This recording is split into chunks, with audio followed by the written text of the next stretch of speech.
2019 मध्ये जेव्हा शिवसेना आणि काँग्रेसमध्ये एक सरकार बनविण्याचा कार्यक्रम चालू होता आणि जेव्हा असा आला की काँग्रेस पहिल्यांदा शिवसेना बरोबर सत्तामध्ये जाईल आणि उद्धव ठाकरेला मुख्यमंत्री बनविण्याचा प्रोग्राम आणि त्यांना पाठिंबा देईल, तर एकटा मी त्याच्या विरोधात उभे होतो.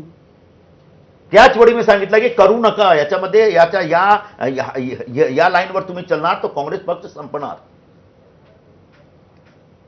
आज 5 वर्षानंतर तोच दिसत आहे ना, तोच परिस्थिती आहे ना. पण त्यावेळेला असं होतं की तुमचा उद्धव ठाकरे आणि त्या सगळ्या मंडळींवर तुम्ही फार रागावून नाराज होऊन बाहेर पडला होता, त्यामुळे ते मुख्यमंत्री होता तर तुम्ही विरोध करत होता त्यांना. नाही, मुख्यमंत्री बनण्याच्या पूर्वी जेव्हा शिवसेना आणि काँग्रेसमध्ये एक डायलॉग सुरू होता तेव्हाच मी सांगितलं की हा होऊ शकत नाही. कारण माझ्याकडे याच्याबद्दल माझा एक स्वतःचा विश्लेषण आहे. यूपी मध्ये काँग्रेस संपलेली आहे ना. आता एकच सीट होतं, त्याच सीटचे पैकी खासदार आमचे सोनिया गांधीजी आता ते लढत नाही आहे, ते रासवामध्ये गेलीत. आता कुठली सीट येईल तिकडे मला माहित नाही. तो जो काँग्रेसचा पतन झाला यूपी मध्ये कधीपासून सुरू झाला?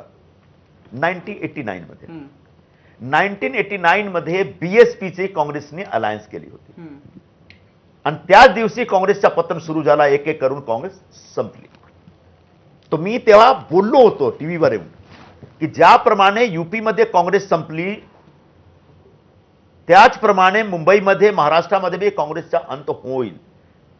तुम्ही करू नका तुम्ही अलायन्स. कारण आमचे जे नेते आहेत ना ते एकदम थकलेले आहेत की आता काय करायचं, आता पुन्हा कसं उभं राहायचं, तो याच्यासाठी कोणाला आउटसोर्स करून द्या. चालेल ना बाबा, तुम्ही त्या रस्त्यावर उतरा, आंदोलन करा. मी जेव्हा अध्यक्ष होतो केवढं आंदोलन केलं मी. तुम्ही बघा, जर गेल्या 4-5 वर्षात एकही आंदोलन काँग्रेसतर्फे झालेलं आहे का? कोणी सडक पर येत नाही, रस्त्यावर उतरत नाही, मुद्दा हातात घेतच नाही.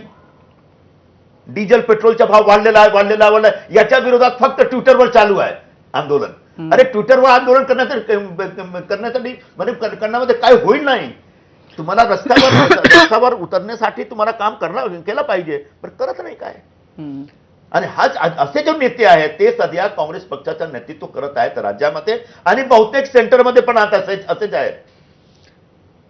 यामुळे आमचा एक अधोगती चालू आहे. पण निरुपमजी, मग वाट कशाची बघताय तुम्ही? पक्षाची इतकी अधोगती झालेली आहे, तर म्हणजे आलेल्या ऑफर्स पैकी कोणती निवडायची? जास्त वाट नाही पाहणार. मग तेच म्हणजे आलेल्या ऑफर्स पैकी कोणती निवडायची हाच प्रश्न आहे. म्हणजे तुमचा जर सीट शिंदे गटाकडे असेल तर शिंदे गटाकडे जायचं, नाहीतर बीजेपी, असं काही आहे प्रश्न तुमच्या? हा एक पुढची रणनीतीचा भाग आहे, एक स्ट्रॅटेजी आहे काहीतरी पुढची. पण काय असेल मी सध्या सांगू शकत नाही, एक योग्य वेळेवर मी सांगणार. पण तुमचा प्रश्न एकदम वाजिब आहे की का मी आता एवढी परिस्थिती आहे तो इकडे. यादी जाहीर झाली मागच्या बुधवारी, जेव्हा तुम्ही उबाठाची जी यादी जाहीर झाली